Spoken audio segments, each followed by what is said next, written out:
Ermənistanda hüquq mühafizə orqanları söz azadlığına və müxalifətə qarşı total hücuma keçib.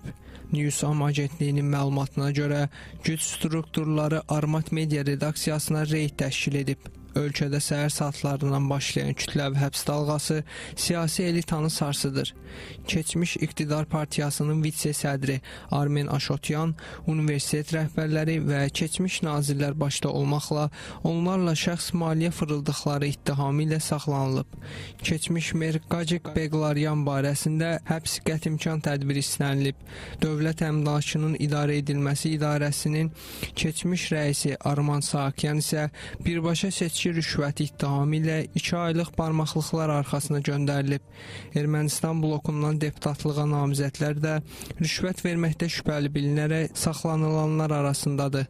Ermənistanda dövlət bütün inzibati resursları öz xeyrinə səfərbər edib.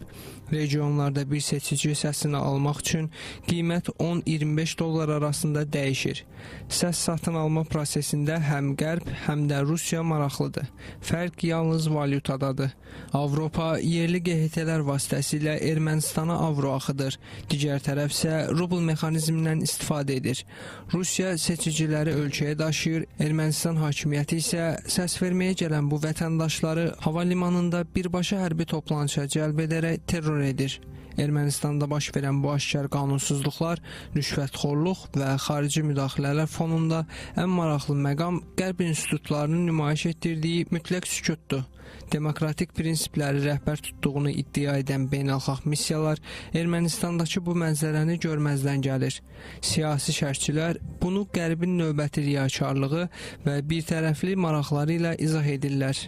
Hazırda seçki Ermənistanı geosiyasi qarşıdurma mərkəzinə çevirib, istər Rusiya, istərsə də Qərb öz namizədlərinin uğur qazanması və daha çox səs toplaması üçün bütün mümkün vasitələrdən istifadə edir. Hətta seçkiyə müdaxilə etməkdən belə çəkinmir. Burada Karapetyanın metodu diqqət çəkir. Karapetyan maliyyə resursları hesabına seçicilərin əl alınmasına çalışır, amma hökumətin də mövqeyi fərqli deyil və hökumət də Qərbdən aldığı maliyyə hesabına bu prosesi həyata keçirməyə çalışır. Burada Qərb mərkəzli təşkilatların yanaşma tərzi diqqət çəkir. Qərb bu prosesi görməzdən gəlir. Xüsusilə hökumətin inzibati resurslar hesabına seçkidə üstünlük əldə etməsi və müxtəlif həbslər həyata keçirməsi ilə bağlı heç bir reaksiya verilmir. Ona görə də hesab edirəm ki, Ermənistandakı seçkilər bir daha onu göstərir ki, əslində demokratik dəyərlər Qərbin öz strateji maraqlarının təmin olunması üçün sadəcə alət rolunu oynayır və bu proses, yəni Ermənistandakı seçki bunu bir daha sübut edir.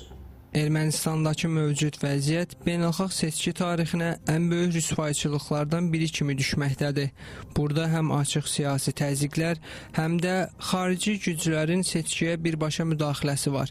Məsələn, Avropa Siyasi Birliyinin sammitinin məhz bu dövrdə keçirilməsi konkret bir namizədin lehinə açıq təbliğat kampaniyası idi. ATƏT-in Demokratik Təsisatlar və İnsan Hüquqları Bürosu, Avropa Şurası Parlament Assambleyası və Avropa Parlamentinin seçki missiyaları normalda ən kiçik prosedur qayda pozuntusuna görə bəyanat yayan təşkilatlardır. Lakin Ermənistanda inzibati resursların dağıdılmasına, səslərin pulla alınmasına və müxalif namizədlərin həbsinə göz yumurlar. Bu, Qərbin insan hüquqları və demokratiya şüarlarından yalnız öz geosiyasi maraqları üçün bir alət kimi istifadə etdiyini, yəni tam bir riyakarlıq içində olduğunu növbəti dəfə sübut edir. Beləliklə, beynəlxalq müşahidəçilərin demokratiya meyarları Ermənistana gəldikdə tamamilə sıradan çıxır. Qərbin rəy verən institutları İrəvandakı bu total xaosu görməzdən gəlməkdə davam edir.